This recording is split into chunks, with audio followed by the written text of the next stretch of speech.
The National Treasury has already availed 3.55 billion towards this intervention.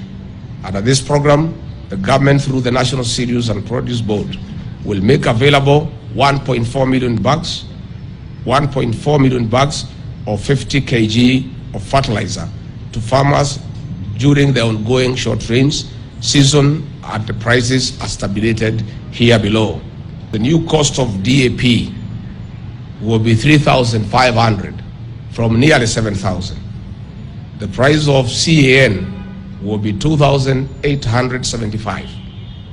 The cost of urea, again, that was way beyond 7,000, will be 3,500. NPK, 3,275. MOP, 1,775. While sulfate of ammonia will be 2,220. I appeal to farmers in the regions that are receiving the short rains to reach out to local national cereals and produce depots to access the required fertilizer. Finally, let me assure all farmers throughout the country that we are all private to all fertilizer requirements for the long rains season 2023.